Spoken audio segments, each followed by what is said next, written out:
Hey friends, how's it going? My name is Gabby. Welcome back to my channel. Today we're going to be doing my November wrap-up, and in the month of November I had probably one of the best reading months that I've had all year because I found so many new 5-star favorites, and even though it wasn't the highest reading month for me, like quantity-wise, I mean I did read 15 books this month. I read 3 mangas and then I also read 12 novels, and like yeah, it's still a lot of books. I mean it's not as high as it usually is for me, but the quality of books that I was reading in the month of November, for the most part, it's one of the best reading months that I had for this whole year, and that makes me so freaking happy. I did end up having 2 DNFs for the month of November, which included Looking Glass Sound by Catriona Ward. This is one that I'm a little bit sad about, not gonna lie, because I have enjoyed books from this author in the past, but I don't know, I got about 60 pages into this one before I decided to DNF because I was not having a good time and I was not gonna force it. And then I also decided to DNF Last to Leave the Room by Starling, which this one's also kind of a bummer because the premise of this one sounded really cool, like something I could really enjoy, but this is another one that I got about 50 pages in and I was so bored out of my mind and I just didn't see it happening for me this month, so I don't know if these are like forever DNFs, but they're DNFs for now. I also did in the month of November, I worked on 3 different reading vlogs. The first reading vlog I worked on this month is a reading vlog where I read some anticipated releases and I found a new favorite book of the year in that vlog. I also decided to do an entire dedicated vlog to Fourwing this month, and then I also did a reading vlog at the end of the month that was reading your favorite books of 2023. And then over on my Patreon this month, I did have 2 Patreon exclusive videos that I worked on this month. One of them was a read with me video, so it was over an hour long where I was reading in the park and you can watch the video like you're reading along with me. I put some rain sounds in there so there's good ambiance. And then I also made a Patreon exclusive video that was a book for every 1989 vault track by Taylor Swift. It was only 5 vault songs, so it didn't feel right to make an entire video for that, so that's like a fun little bonus video that I put on my Patreon this month. I had a great time with it. If you wanted to see either of those videos, I will have the link down below for my Patreon. But yeah, those are some fun videos that I was working on this month. So before we do jump into all of the books that I read this month, I wanted to take a second to thank today's video sponsor, which is Bright Cellars. Bright Cellars is a wine company that I just absolutely love. I've been working with them for years, and what pairs better with books than wine? Nothing. I think that wine can be intimidating, especially if you're not really a wine person or you don't consider yourself a wine person. I think trying to get into wine can be very intimidating, but that's why I think Bright Cellars is so great, because they'll have you start with the 7-question wine quiz that matches you with the wines that they think that you'll love. After you get your first box with them, you go through and you rate each individual wine that you got,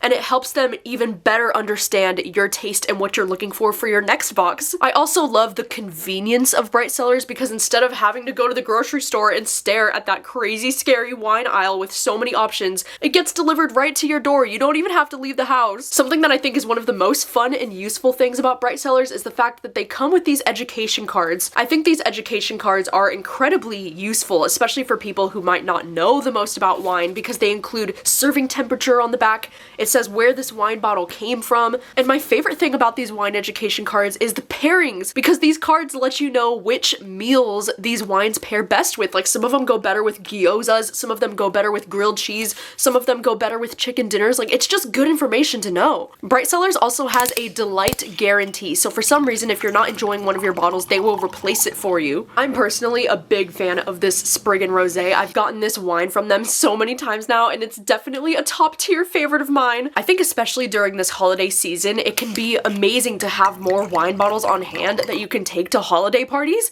because trust me, nothing probably would make your family more happy than showing up with a bottle of wine. So huge thank you to Bright Cellars for giving my subscribers their first 6-bottle box, which is usually $150, for just $55. You can click the link down in my description to take the quiz and get started with Bright Cellars today. Okay, so jumping right into the wrap-up, I thought I would start with the 3 mangas that I read this month that were all part of the same series. I would just like to take a second to thank this individual. I will flash their comment on the screen, but they commented on my October wrap-up letting me know about some female romance mangas, because I think I made a comment talking about how like I've read so many amazing like boy love mangas and how I was looking mangas that had like girl or like female romances, because that's something that I really haven't been able to find in the manga sphere so far. And this person really came through with the recommendations. I actually ended up going to my library, and my library ended up having so many of these available, so I decided to start with Donuts Under a Crescent Moon. And these are the first 3 volumes in this series of these 2 girls who are falling for each other. There's 4 volumes total in this series, so I just have 1 more left to read, but I am absolutely loving this. Like the first volume was a 5-star for me. I loved it so much. And then these next 2, volumes 2 and 3, were about a 4-star for me. Like I'm still really enjoying this series. series, but also because the characters in this book, they are kind of giving me like asexual or at least like demisexual vibes. Like it's not explicitly stated, but I'm just relating so much to these characters. Like one of the very first scenes in volume 1 is where she goes on a date with this guy and she says, he's such a nice person and I hurt him. Why can't I fall in love? I'm so self-centered, so scared of being alone that I end up hurting everyone and I still have the nerve to feel like the victim. Oh my gosh, if I don't relate to that shit, like holy crap. So I am absolutely loving this series. I think these characters are so relatable and the romance is just so freaking wholesome. So I can't wait to read more of this series. So really, thank you so much for that recommendation. I don't think I ever would have even heard of this if it wasn't for your recommendation. So thank you so much. And then the first novel that I read in the month of November was the Britney Spears memoir, The Woman in Me. I really wanted to read this because, you know, I grew up in the 90s. You know, I was born in 1995. I grew up on Britney Spears, you know, and so this memoir was really interesting for me to read, you know, because I was a kid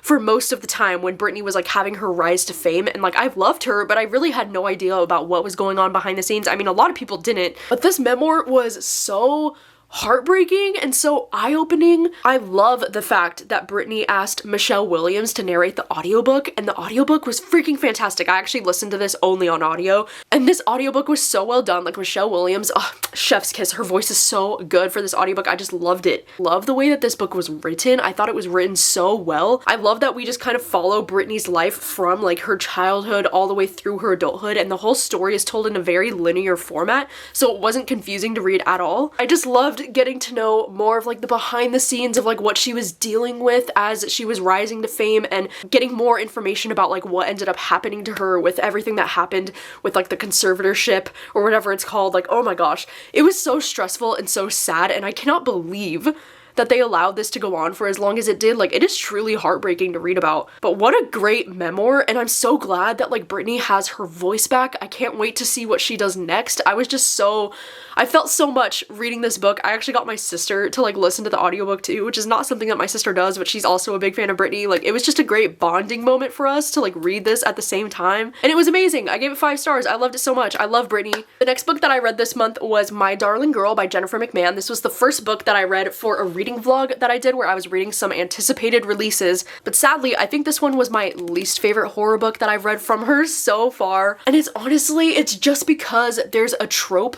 in this book that I wasn't aware. Like, I wasn't really aware what this book was about, but I think knowing what this book is about is also kind of a spoiler, so that's why I'm gonna keep it super vague when I talk about it, and I know that's annoying, but it's because I think it might be kind of spoilery. But if I had known that this book was about that trope, I probably personally wouldn't have even picked it up in the first place, because I just don't like this trope in horror books. The general premise of this book is that we're following this woman who gets a phone call saying that her mom is terminally ill and she's probably going to be dying soon, and they don't have a really good relationship. Like, in fact, they have one of the most toxic mother-daughter relationships that I've ever read. But she decides to allow her mother to like move in with her family because it's her last couple of weeks of life potentially, and things just get a little bit crazy in the family. And I just wasn't a big fan of this one. I think it was 2 stars for me, even though, you know, I think she's really good at writing characters that feel very real, and like the mother-daughter toxic relationship did feel very realistic and it was well done. It really just the fact that I did not like the trope in this book. I thought it made it feel so cheesy and like ridiculous,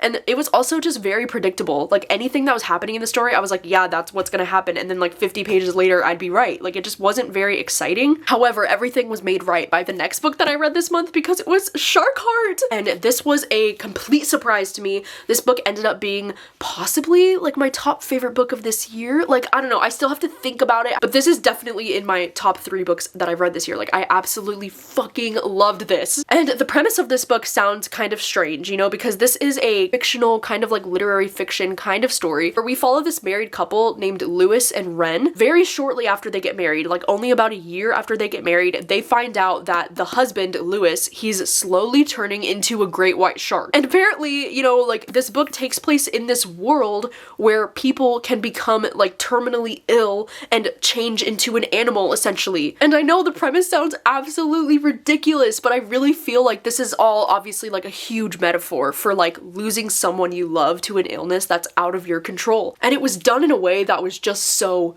beautiful. It's wild to me that this book is nearly like 400 pages, or it's like more than 400 pages, but it's easily a book that you could finish within one day because of the writing style. All the chapters are just very short. Like even if you just flip through here, like all the chapters are like about a page or less, you know, like it's written in a way that's very poetic, but it's very short. I actually really like the way that this book was written. I thought it made it really easy to like fly through this whole book in one afternoon. And dude, part 1 of this book just absolutely owns my heart. Like this couple is so beautiful, like the kind of couple that makes you believe in love again. Like they're just so cute. And my heart just like absolutely broke for this couple. Like this book just moved me in a way that not a lot of books have. Just for example, listen to this one quote that just made me, He was an aimless kite in search of a string to ground him to the world, but instead he'd found Wren, a great strong wind who supported his exploration of the sky.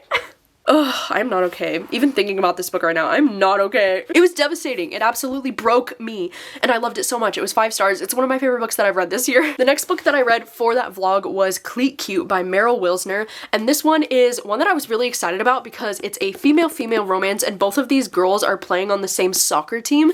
So I saw this book getting compared to Ted Lasso. I mean, me personally, I don't really care about soccer very much, but I was a huge fan of the TV show Ted Lasso, and so with this book getting compared to Ted Lasso, it made me really excited for this. But in this story, we follow this girl named Grace, and she has been on the women's national soccer team for like 10 years. She's been on it ever since she was 16, and now she's about 26 years old. And then when she gets injured, they have this new girl named Phoebe, who's about 22 years old, and she steps up to like take her place on the team. And I don't know why in this book, the age gap feels a lot bigger to me than 4 years, because I think there's a lot of conversation about Phoebe being like talking to her like, I've idolized you for my whole life, and it's like, I get that she's been on the team for like 10 years, but for some reason it made it feel to me like the age gap between them was a lot bigger than it actually was. And unfortunately this one just didn't really end up working for me. I think I'm giving this one 2 stars because it wasn't just so much like the soccer like that I didn't care about, which I know it's like, why would I read a soccer romance if I don't like soccer?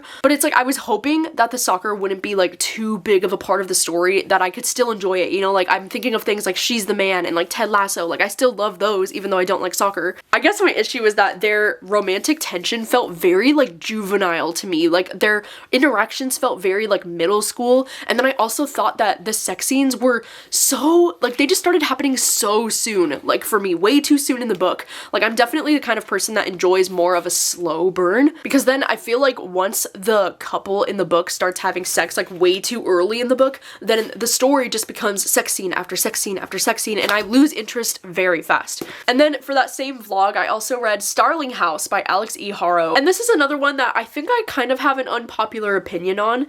It seems like a lot of people are also really loving this one, and I mean, to be fair, this book is a little bit out of my comfort zone, you know, like this is not a usual read for me, because this book is more of a, it's kind of like a gothic fantasy romance, like a little bit horror as well. It's crazy that I just read this book this month and it's already like so fuzzy in my memory. Like this book was so forgettable for me. The thing that I remember the most about this book and the thing that I really enjoyed was the atmosphere and like the writing. I thought the writing was really good, at least at times, because I also remember that this book was doing that weird thing where there was like a lot of footnotes. Like there would be like random footnotes at the bottom, and I wasn't the biggest fan of the footnotes because the footnotes felt so pointless to me. The writing itself, like the descriptions about like Starling House and all that, like I loved that. It made the book feel very atmospheric, and I also did like the characters for the most part. I liked our protagonist Opal and the relationship that she had with her younger brother Jasper, and I guess it was mostly the romance in this book that I wasn't enjoying very much. Like that just didn't really do it for me. I didn't even tell you what this is about. Basically, we're following this woman named Opal. She has this younger brother named Jasper, and there was this author named E. Starling who disappeared so long ago, but they left behind this house called Starling House, and there's a man, Arthur, who currently lives in Starling House, and so this is about how she's going to Starling House to try to get answers, because this author was like the author of a book that she absolutely loved and she became really obsessed with, and so she gets a job as like a maid for this Starling House, and then it's kind of about how she starts to learn more about the history while also getting closer to this guy Arthur who's like still living at the house and he's like connected to the history. It just wasn't for me. It just really ended up being not for me. This was a 3-star. I didn't mind it, but like I just said, I just read it a few weeks ago and it's already like so fuzzy in my memory, like one of the most forgettable books that I've read in a long time. Alright, the next book that I read this month was Fourwing, and this is a book that I did an entire reading vlog for this month, so I can have that link down below if you missed it. I won't spend too much time talking about this because I feel like I talked about it already so much in that reading vlog, but this book is definitely outside of my comfort zone. It's not my typical read, and the only reason why I read it in the month of November is because in my TBR video, one of the prompts that I pulled out of my Patreon jar was to read a popular book talk book, and I don't know if there is a more popular book talk book than Fourwing. You know, I'm glad that I read it because it really like pushed me out of my comfort zone. Like a romance fantasy is not something that I typically read. This book surprised me in some ways. I think the most shocking thing about this book was how much I enjoyed the dragons. Like I did not think I would give a fuck about dragons, but the dragons were actually the coolest part of this story for me. But unfortunately, I wasn't a huge fan of the characters in this book, and especially not the romance. Like the romance just really did not do it for me here. I found most of the romance to be pretty like cringy, to be honest, and the more that I think back on this book, the more that I want to like lower my rating. I mean, I initially gave this like 3 stars, but now reflecting back on it, it's looking more like a 2.5 or maybe even 2 stars. Like, I don't know. I really did like the dragons though in this book, but I don't think I plan to continue in this series. Like, it's not for me. And then the next book that I read this month was Monstruo. This was actually the first book that I read in a reading vlog where I read your favorite books of this year. And this book was so amazing. It was iconic. It's probably like in my top 15 of this year. Like, I loved it so much. It's kind of like a literary horror novel where we're following this couple who, like, their young son passes away, he dies, and the mother decides to carve out his lung and keep it. They say that if you like feed the lung or if you continue to care for it, it will grow. And so she continues to do that, and then his lung starts to slowly grow into something kind of like a monster, like Monstruo. And this book was absolutely horrific, you know, like it's horrifying. I feel like this book is one of those books that touches on a very real kind of horror, you know, like the grief of losing a child and how horrific and hard that can be to go through. I love that we get 4 different parts in this book, and each part has like a different point of view, because you don't just get the perspective of like the 2 parents. You also get 2 other perspectives in this book that I thought were so interesting and so unique. I also personally loved the father's perspective. Like, he was probably my favorite perspective to read out of all of the characters in this book. Like, I don't know why, I just really felt connected to his character. And I also loved in this book that there were way more queer characters than I was anticipating. Like, I love the queer representation in this book. It was great. I just thought this book, it was so amazing and beautiful. It reminded me of a lot of my favorite horror books, like Pet Sematary is one that comes to mind right away. It's definitely got those vibes. And then like the literary horror style of it felt very familiar too, you know? It reminded me a lot of Our Wives Under the Sea or like Chlorine. It definitely belongs in that family of like weird literary horror books that make you feel a lot of shit. So like, I loved this. This was 5 stars. It's one of my favorite books that I've read this year. And then the next book that I read for that vlog was Alone with You in the Ether by Olivia Blake, and I'm so glad that I finally read this one because I feel like I've had this one on my TBR for quite some time now. This is a book that like, I don't even know how to describe to you like what this book is even about. It's kind of like a very unique, interesting writing style that feels more like literary fiction than romance, because like there's definitely a romance at the center of this book, but it doesn't read like a typical romance book, you know? It's definitely a more literary fiction style of writing. I think the perfect way to describe this book to you is what it says right here. It's a love story like no other, exploring the nature of love, what it means to be unwell, and how to face the fractures of ourselves and still love as if we're not broken. And I think this book is especially hard-hitting, you know, because we're following 2 characters who are dealing with different like mental illnesses and dealing with different, you know, things that they're going through in their lives, but the way that they're able to like still connect with each other and be so like-minded in a lot of ways, it was just beautiful. This book was just so well written and so interesting. Like, the writing style did take a minute to adjust to. I wasn't sure how I was feeling about the writing style at the beginning. Like, it took me a while to get used to it. And this book has to be one of the most like quotable books ever for me. Like, there are so many quotes. Like, literally I tabbed the heck out of this book with so many quotes where I was like, I need to come back to this. Like, this is beautiful. There's so many amazing quotes, not just about like their romance, but also just about finding yourself and like the universe and the vastness of the universe. Like, I just loved it. I think the perfect quote in this book that kind of describes the overall vibe and theme of this book is when she says, "Can you love my brain even when it is small, when it is malevolent, when it's violent? Can you love it it even when it doesn't love me. I feel like that quote, it just in general really describes how this book is. Like, that's the main theme of this book. Like, can you love me even when I don't love myself? And that is so beautiful and stunning. This book didn't actually make me cry. Like, it made me a little misty-eyed a few times until I reached the acknowledgements in this book. Knowing that this book was so personal for this author, I think makes it even more special. And I loved it. I loved it so much. I gave this one 4.5 stars. It's definitely something that I'm gonna remember. And then the next book that I read this month is Midnight is the Darkest Hour by Ashley Winstead. And yes, this is my BookTube book club pick for the month of November. So by the time you're watching this, we will have done the live show for this book. I'll have it linked down below if you missed it. But this, unfortunately, was one of my biggest disappointments of the whole year.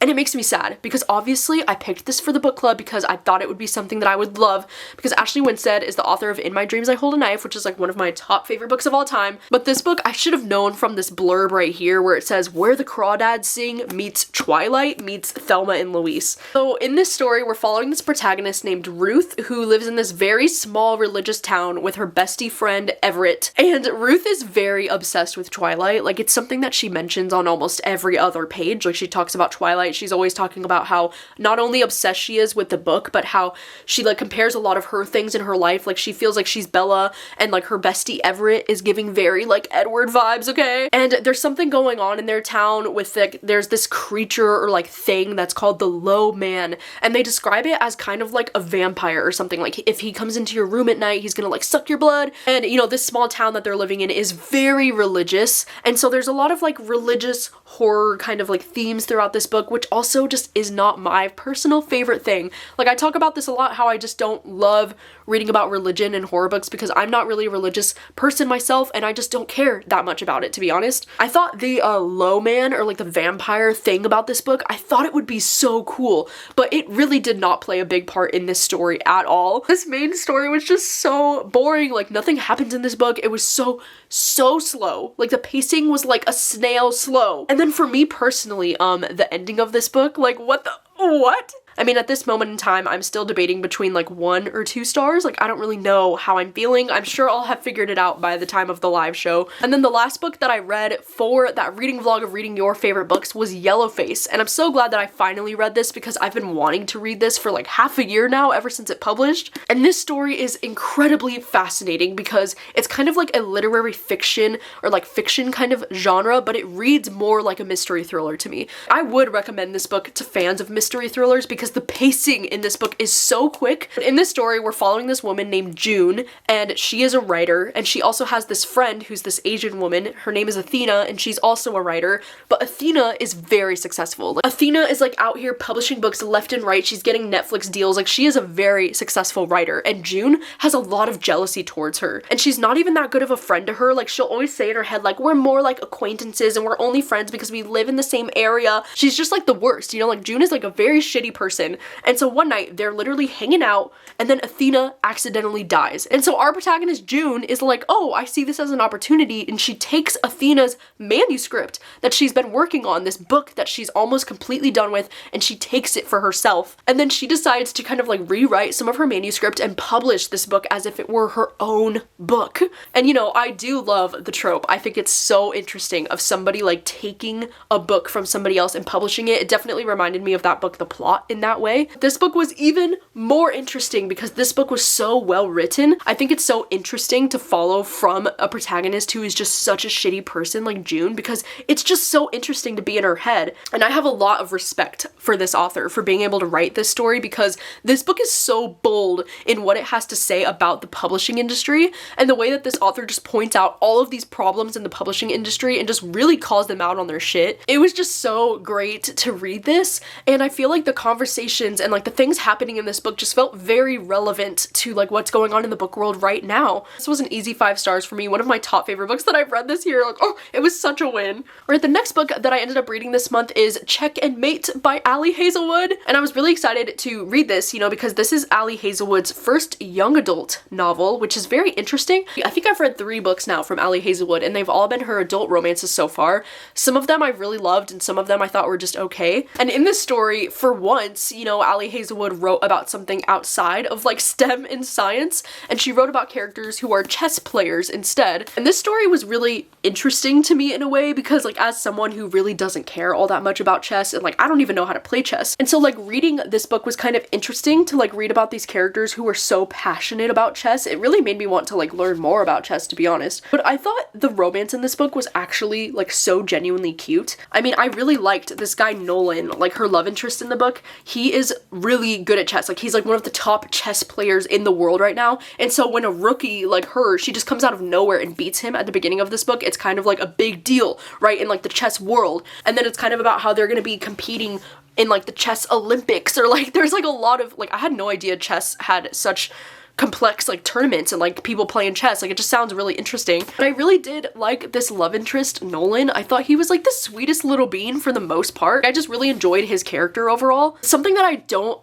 quite understand with this book is that it's being marketed as a young adult book, you know, and the protagonist, she's about 18 years old, and then I think the love interest Nolan is about 20 years old. But there is a lot of sex in this book and a lot of talk about sex in this book. And at least with like me personally, like I don't care, but it's just like with this book being marketed as a young adult book, I just find that very interesting because it's not often that I'll read young adult books that have like on-page sex scenes and like there's a lot of talk about sex. Like that's just not something that I'm used to. Like, she talks a lot about how she's like looking for dates on Tinder and looking for casual hookups and how much she loves casual sex. And like that's great and dandy and fine. I just think it's interesting that this is being marketed as a young adult because it just makes me question like what is a young adult book? Like what is the young adult genre, you know? 18 is technically an adult. Like you are technically an adult at 18, so it's not like there's anything wrong with it or that it's non-consensual. It's just very interesting to me that this is being marketed as young adult when there is so much sex included in this book, so that might be something to just be aware of. But yeah, I ended up giving this one 3 stars. It ended up being fine. It's not a new like favorite or anything, but I had a good time reading it. And then the last book that I ended up reading this month was Remarkably Bright Creatures, and this is one that I've been wanting to read for such a long time now. I think this book was really hyped last year at the Goodreads Choice Awards,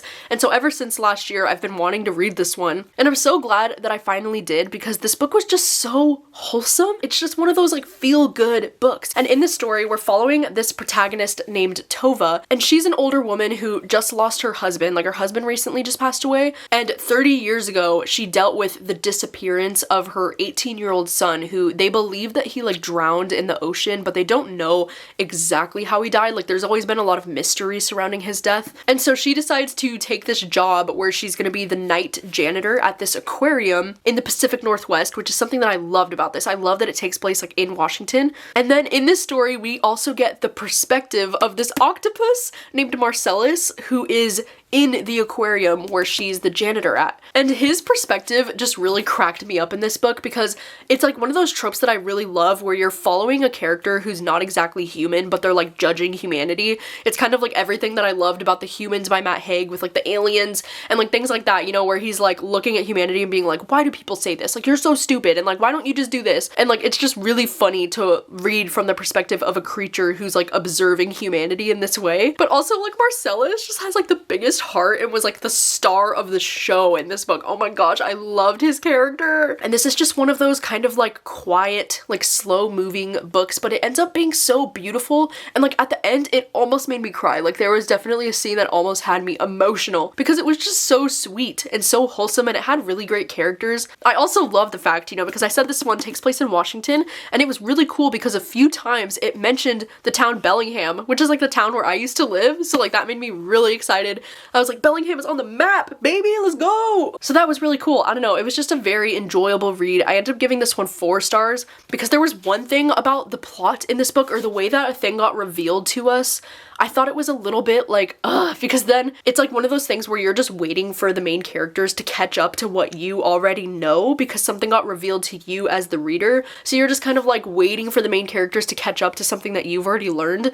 So that was the only thing that kind of like bothered me, I guess, about the writing in this. But otherwise, I had a really great time with it. It was 4 stars. I'm gonna be thinking about this book, and particularly this octopus, a lot. Right, so those are all of the books that I read in the month of November. You know, as I said, even though I didn't read as much as I usually do, I mean, I still think, you know, 15 books is a lot, but at least in comparison to like what I usually read per month, it wasn't that high. But the quality of books, for the most part, like I know I had a few stingers in there for sure, but for the most part, I read so many new 5-star favorites. I mean, the fact that I had 5 5-star books just in the month of November, that is absolutely shocking. My end of the year favorites list is getting wrecked right now. And so it's gonna be really challenging for me to figure out which of these books will make it into like my top of the year. But anyways, thank you so much for watching. If you've read any of these books, please let me know your thoughts on them down below, and let me know how many books did you read in November? What were your favorite books that you read this month? What were your least favorite books that you read this month? Let me know all of the details down below, and thank you so much for watching. I will see you very soon with another video. Bye!